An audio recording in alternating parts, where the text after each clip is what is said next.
Assalamualaikum warahmatullahi wabarakatuh. Waalaikumsalam warahmatullahi wabarakatuh. Selamat sore semuanya.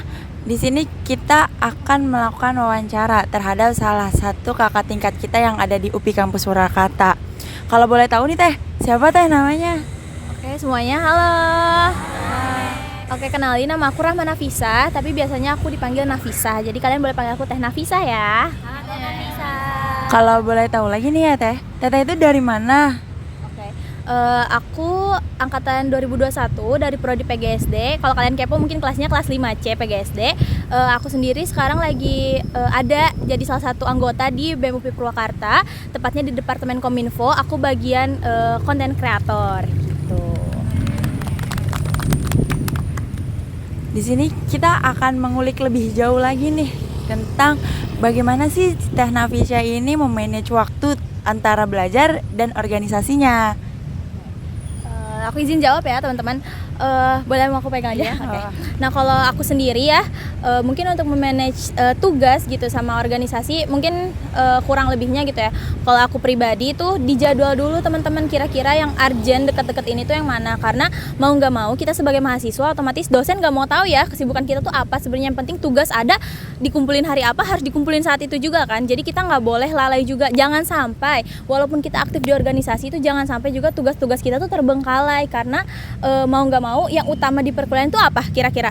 Tugas kan, tugas. Tapi organisasi juga penting. Kenapa penting? Karena organisasi itu menunjang gitu loh di kehidupan kita sehari-hari. Contohnya public speaking.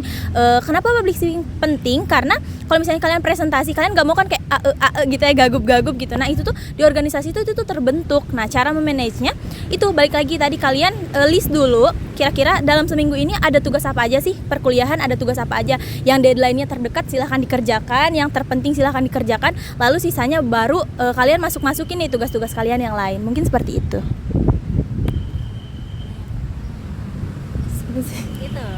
Coba. Oke, baik. Tadi udah sedikit kita mengetahui bagaimana Teh Nafisa ini memanage waktu. Untuk pertanyaan-pertanyaannya akan diserahkan kepada rekan-rekan kami semua. Kenalkan, nama saya Fira Mutia Hanifah dengan NIM 2311006. Di sini saya mau nanya Teh, apa sih BEM itu dan kesibukan Teteh itu kayak gimana? Siap. Oke, BEM sendiri itu salah satu organisasi yang kalau di UPI Kampus Purwakarta ini menjadi organisasi terbesar ya. Jadi dia yang menaungi himpunan-himpunan. Kurang lebihnya seperti itu untuk BEM sendiri. Dan BEM itu ada beberapa departemen. BEM juga menaungi beberapa proker. Salah satunya kalian tahu Mukaku. Nah, yaitu dinaungi oleh BEM. Kalau untuk kesibukan sekarang ya di BEM karena mungkin sudah akhir periode. Jadi proker-proker BEM itu sudah banyak yang terlaksana. Jadi untuk sekarang ini kalau dari saya sendiri, saya kebetulan di Departemen Kominfo lagi fokus untuk konten. Jadi kayak nge-up konten atau bikin konten. Dan mungkin kalian tahu kayak di Instagram gitu ya, kayak di feeds Instagram kayak misalnya ada pemberitaan dari BEM itu tuh dikelolanya oleh Departemen Kominfo tapi di bagian yang lain gitu. Kalau saya sendiri, kalian bisa cek mungkin di Reels Instagramnya BEM itu ada salah satu konten saya yang namanya Bentar Aja Kok. Jadi itu sharing session sama maba ataupun mahasiswa UPI Kampus Purwakarta tentang gimana sih seputar perkuliahan di kampus gitu. Terima kasih Teh. Selanjutnya. Perkenalkan, nama saya Fadilah Nurpala dengan NIM 2308819. Di sini saya izin bertanya Teh, kalau boleh tahu kenapa Teteh memutuskan untuk mengikuti keorganisasian BEM di UPI Purwakarta? Terima kasih. Kalau ditanya kenapa sih ikut BEM, pertama ya kita melihat dulu nih dari segi manfaat gitu. Kira-kira BEM tuh bermanfaat apa sih buat kita nih sebagai mahasiswa?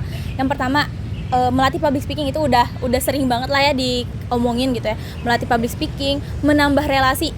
Itu bener-bener paling real sih teman-teman. Kayak misalnya menambah relasi. Kenapa sih nambah relasi? Ya dengan kalian berorganisasi kan otomatis kalian jadi kenal nih sama orang-orang baru, lingkungan-lingkungan baru, bakalan ketemu banyak banget sama orang-orang baru.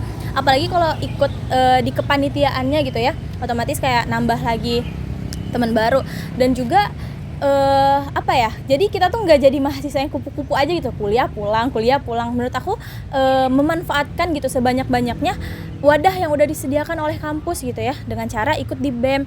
Terus juga mau nggak mau gitu ya, dengan ikut BEM juga jiwa sosial aku tuh jadi lebih tergerak gitu loh teman-teman, karena dengan ikut BEM juga, karena banyak kegiatan-kegiatan ya, termasuk salah satunya kayak sosial gitu, yang berbagi itu tuh menurut aku untuk dari segi kemanusiaan dan sosial tuh itu tuh ngaruh banget loh ke pribadi kita. Jadi kita kayak jadi lebih tahu gitu di luar tuh, ternyata ada orang yang kayak gini ya, kita jadi tahu gitu loh karakter orang-orang. Mungkin kurang lebih kayak gitu sih kenapa alasan aku masuk BEM. Dan juga aku suka banget kenalan sama orang baru gitu, jadi aku suka banget kayak kenalan sama orang baru, ngobrol sama banyak orang. Jadi menurut aku nambah inspirasi gitu loh buat diri aku sendiri gitu.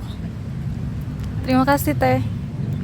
Oke, perkenalkan nama saya Dinda Hudaya Nur Fadila dengan NIM 2305161 dari kelas 1D program studi PGSD.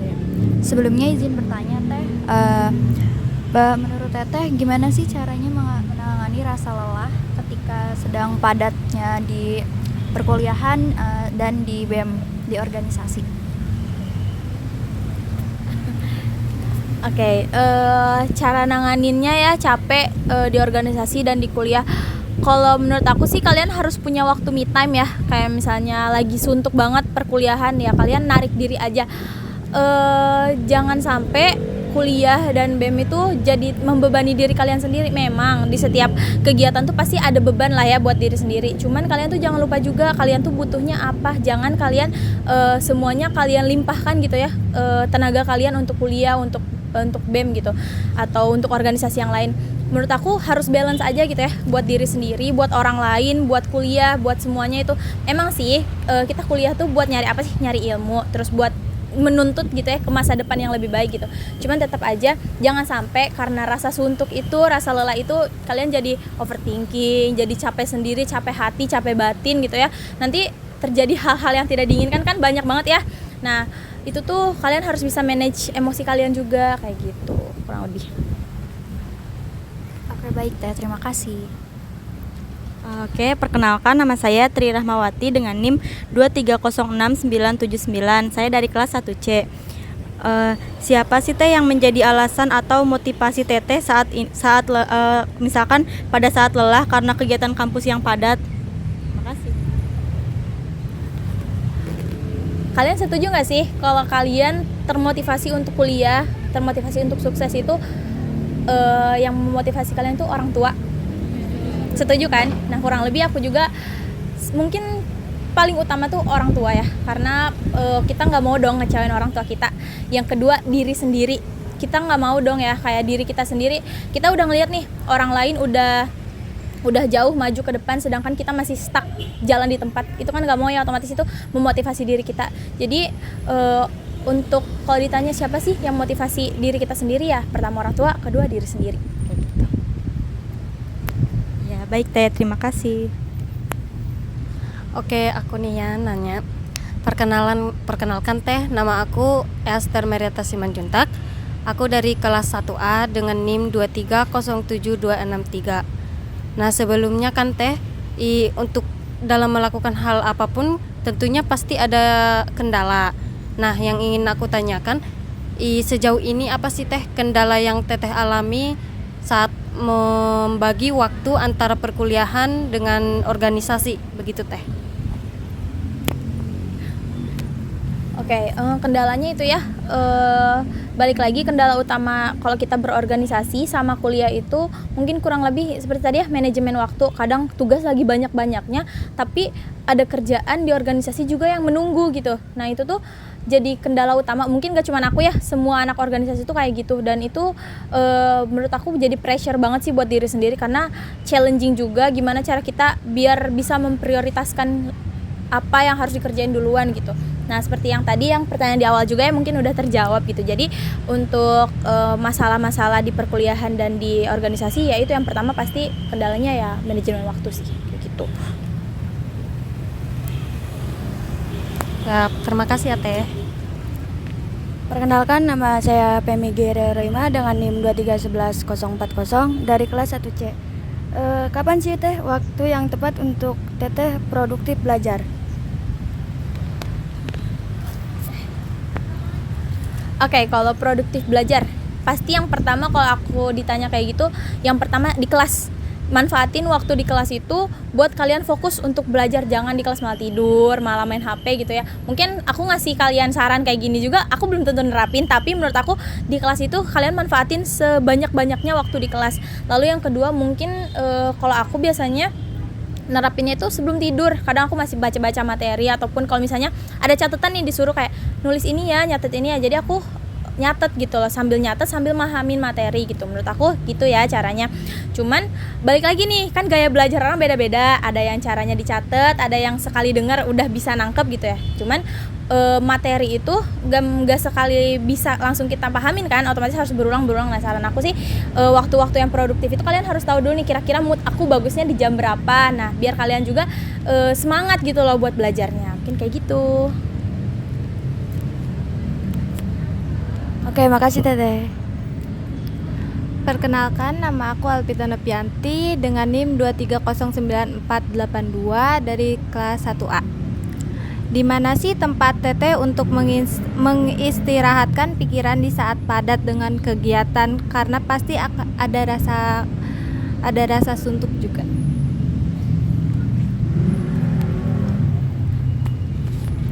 Oke, mungkin kalau untuk tempat pas suntuk, yang pertama pasti kosan ya.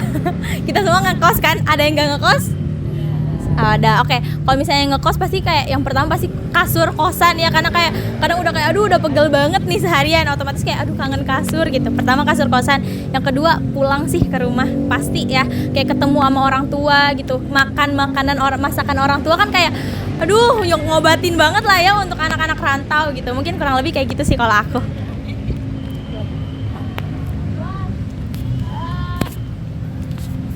Oke Teh, izin memperkenalkan, nama aku Andita Pratiwi dengan nomor NIM 2300541 dari kelas 1A. Di sini saya akan menanyakan apa sih hal baik yang dikatakan Teteh pada diri Teteh sendiri agar Teteh bisa terus semangat untuk melanjutkan kegiatan walaupun keadaannya lelah gitu. Kalau aku sih selalu nerapin prinsip semua rasa sakit itu ada waktunya.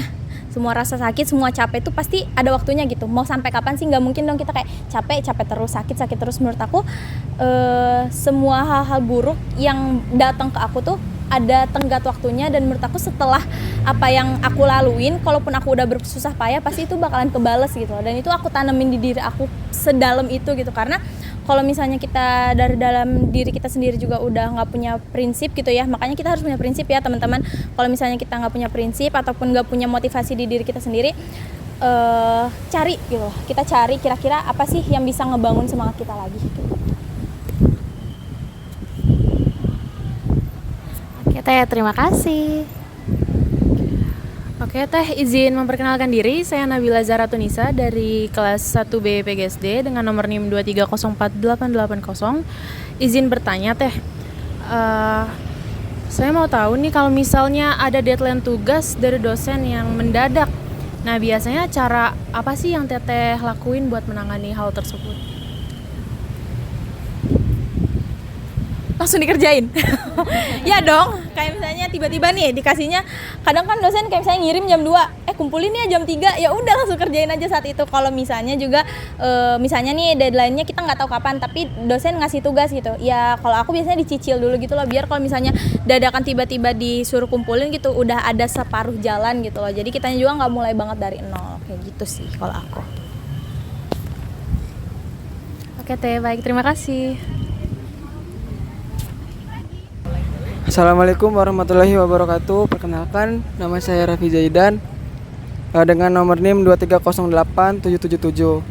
Nah, di sini saya mau nanya Teh, bagaimana cara Teteh tetap konsisten dalam mengerjakan tugas atau melaksanakan sebuah proker? Oke, kalau tugas sendiri mungkin biar konsisten ya gitu ya, dicicil gitu ya. Nggak konsisten sih itu jatuhnya, kayak memang suatu kewajiban, kita nggak bisa terus-terusan kayak apa yang gini apa yang gitu, nggak bisa ya, kayak manusia berubah-ubah nggak sih, kayak mood kita tiap hari aja berubah-ubah. Jadi kalau misalnya konsisten ya gitu harus dicicil dikit-dikit gitu, dikerjain yang paling penting dulu. Terus kalau untuk proker ya kan kalau kita prokeran tuh kita nggak sendirian ya, otomatis ada rekan-rekan gitu di proker itu. Nah pasti saling ngerangkul juga. Jadi untuk konsisten atau gimananya itu balik lagi ke diri kita sendiri, cara nanganinnya gimana. Cuman kalau dari aku itu ya dicicil dan dikomunikasiin gitu. Baik Teh, terima kasih. Halo Teh, perkenalkan nama saya Nurbaiti Syifa Widaningsi. Saya dari PGSD kelas 1A dengan NIM 2306846. Di sini aku mau tanya ke Teteh, ada gak sih Teh kesan atau pesan buat mahasiswa baru angkatan 2023 ini? Oke, kalau pesan dan kesan aku tuh, kalau pesan ya, saran aku untuk semester awal, kalian rajin-rajin aja kerja tugas, terus gedein nilai kalian tuh di semester awal. Kalian push dulu untuk gedein nilai kayak IPK gitu tuh kalian gedein di semester awal. Karena nanti untuk semester selanjutnya kayak misalnya udah semester 5, semester 6 itu kalian udah sibuk gitu loh sama entah itu organisasi, entah itu kegiatan-kegiatan kayak kamjar kayak gitu. Nah, makanya saran aku itu di semester awal kayak 1 2 itu usahain kalian untuk ningkatin nilai kalian sebanyak-banyaknya. Terus kalau kesannya gimana ya? Kesannya kalau untuk anak-anak 23 ya, ya sejauh ini fine-fine aja sih. Enggak dong. Enggak ya, kalau anak-anak 23 aku ngelihatnya sekarang apa ya? Karakternya tuh lebih ke apa? Kalau untuk ngeliat ya, gambarannya Siva aja deh. Siva kebetulan dia tetangga kos aku kan. Jadi yang kayak orangnya tuh lebih terbuka gitu ya. Mungkin kalau ke angkatan-angkatan di bawah kayak misalnya aku kan 21 ya. Kalau ke angkatan 22 itu mungkin hanya segelintir gitu ya. Cuman kalau ke angkatan 23 tuh bisa ada yang kayak sedekat sampai kayak Siva tuh kayak jarang banget gitu. Nah, menurut aku kalau untuk angkatan 23 ini keren sih. Maksudnya mereka mau membaur sama angkatan-angkatan atasnya itu bagus banget menurut aku. Keren. Gitu. Terima kasih Teh. Baik, akan dikembalikan pada moderator kami. Oke, baik, di sini kita udah mengetahui nih bagaimana tips dan caranya Teh Nafisya ini untuk memanage waktu, tentang belajar, tentang organisasi, dan tentang segalanya. Tadi Teh Nafisa bilang organisasi itu penting, tapi yang lebih penting itu belajar. Itu adalah salah satu tips yang sangat sangat berkesan bagi kita semua, terutama bagi para maba untuk meningkatkan IPK pada awal-awal semester gitu. Terima kasih Teteh. Saya Laili Lufiana, perwakilan dari sektor 10.